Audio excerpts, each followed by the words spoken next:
Greg Gutfeld has some cheesy late night show coming out. Actually, it's already come out, and the, I guess, premiere monologue was pretty disastrous. So I honestly couldn't sit through it. I'm not gonna make you sit through it, but I did clip out a few highlights to share with you. Let's start off with the first. As for those late night shows we're supposed to compete against, why bother? Who do they offend? The only time Stephen Colbert ruffles feathers is in a pillow fight. The definition of risk to Kimmel is dehydration from crying too much. Wow, it's really funny to make fun of a guy who got emotional over his child having a heart condition. Great comedic value there. Let's go to the next clip. And I heard Seth Meyers and Trevor Noah ran off to be obscure together.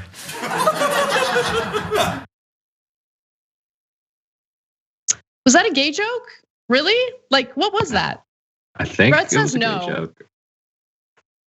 Brett, what does that mean? Brett's saying no. It okay. They went off to be obscure together. What does that mean? No, that was an attempt at a gay joke. That definitely was. Yeah. What else could that possibly mean? He was trying. He was trying. Okay. Let's go to the next one. Me, I like bashing creeps in power, those stupid talking piñatas in politics, entertainment, and especially the news media, because they're all the same people. Or in Zuckerberg's case, things that look like people. And also because the only way they make money is by making people hate each other. Oh yeah, because that's not the way that Greg Gutfeld has made his career and makes his money. I mean, this is who Greg Gutfeld is. Enjoy this compilation. You know who's gonna foot the bill? You are. And you're gonna be ticked off because you paid your loan already and you secretly know that the person that's getting their debt forgiven is just as well off as you are. Watching Klobuchar and watching Kamala Harris, these are people that they just come off smaller. And they come off petty. They're like mean girls, and they're just jealous because this person happens to be smarter and more successful than they are. And let's not forget that Kamala pushed indiscriminate bail of criminals. When we dearly needed law and order, she chose thugs. Yeah, I'm sure that doesn't sow hatred and fear in the country at all. I'm sure Greg Gutfeld is all about unity. I mean, he's the new Mr. Rogers, you know? It's totally bringing niceness and friendliness to the news. I mean, this guy, he's not funny. He never has anything interesting to say. He's been on other like Fox branded like late night shows. He was on that Red Eye show. Like, Greg Gutfeld, like you can't repackage him and sell him to us. Like if people weren't buying it to begin with, they're not gonna buy it if you put him in a different time slot. Sorry. Right, yeah, the only thing that's offensive is how bad he is. There is plenty to make fun of the leftover, particularly the last couple of years.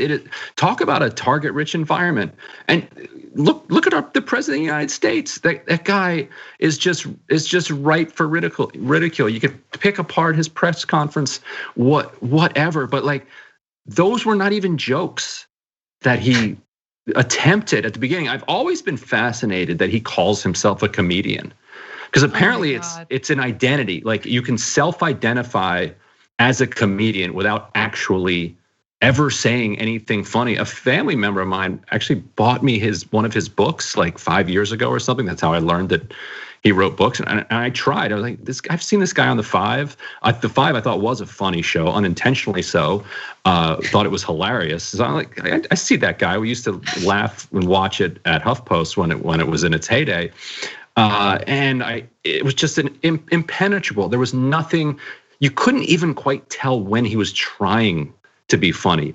You could tell with those jokes that you played because there were people that kind of belatedly laughed. Like there was, oh, that was a joke. I was supposed to laugh at that. You're like, what's a pillow fight? He ruffles feathers in a pillow fight. That's not funny. Like that's not even a little. It's not offensive. It's not. I don't even understand who it's trying to offend. Like it's not edgy, and I don't even see what the joke is. Where's the joke in that he has pillow fights?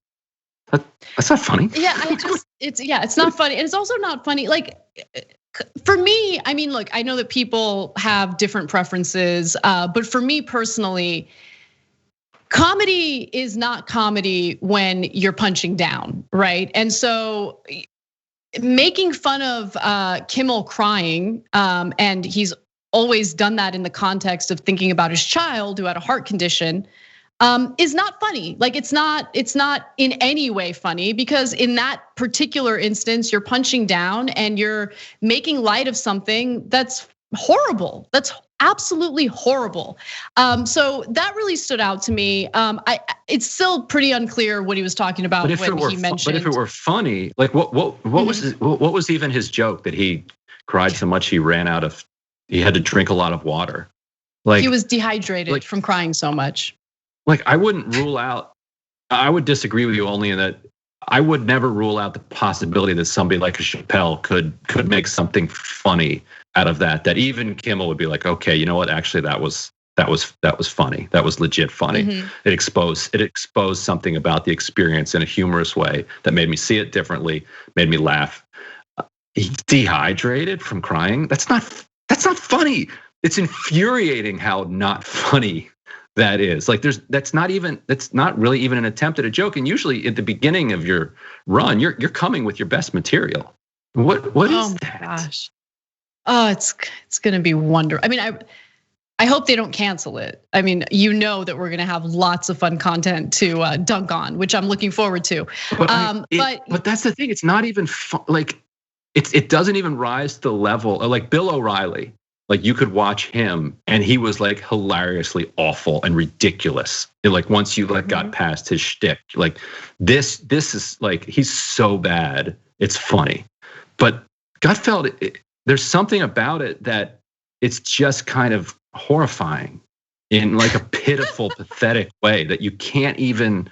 I can't even take any joy in dunking on it. It's like because you can't like. What are you talking about? He's dehydrated from crying? Like what's the even like usually when a joke misses, you can at least tell where the strike zone was that he missed. But with that, I don't even know where he was throwing that. Yeah. What? No, it's dehydrated. It's a good point. But the other thing is, and this has less to do with Gutfeld, and I'm sure people are gonna disagree with me on this, but I'm gonna say it anyway.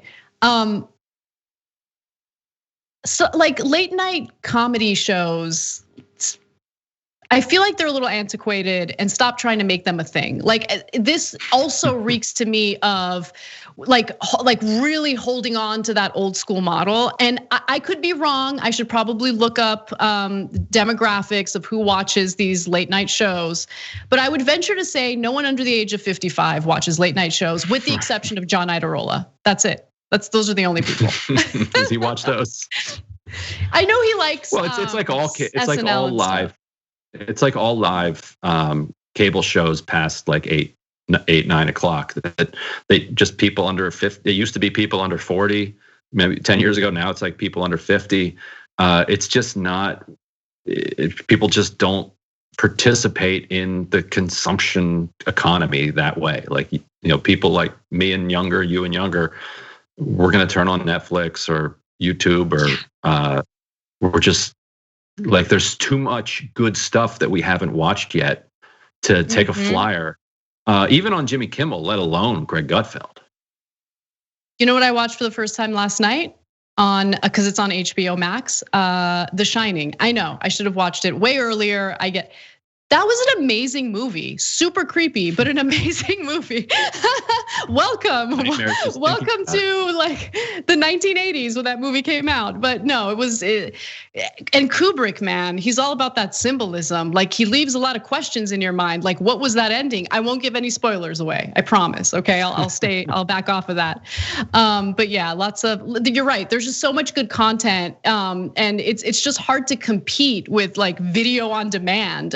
Especially if your business model relies or is at least partially reliant on like an old model of like, ooh, late night shows, we're gonna be real naughty. We're gonna be naughty in the late night show. We're still regulated by the FCC and we still gotta be really careful, but we're gonna be naughty. Okay, whatever. Right. And like with Tucker's show, for instance, that's like a glimpse into something really dark. And so if you are kind of you can voyeuristically or kind of almost intellectually like try to figure out like what is this malevolent force that's being spewed and that's being distributed to 4+ million people every night. And he's somebody who's trained in television and entertainment, and so he's capturing people's attention the entire time. Gutfeld, you just don't get the sense that there's anything real there. It's like an attempt at it, but not really. And it's phoned in. It's dumb, but not dumb enough to be funny. It's just misses on every single level. And he keeps getting given all these shows, and you wonder. And his books sell. Somebody bought me his book. The only fascinating piece of it left is trying to figure out what element of humanity he's tapping into that is just so closed off to me, because I can see so much of the rest of it. With him, I just don't see it. Yeah, I hear you. It was hard to produce that story because I had to sit through that video and pick clips, and it was tough. Thanks for watching The Young Turks. Really appreciate it. Another way to show support is through YouTube memberships. You'll get to interact with us more. There's live chat emojis, badges.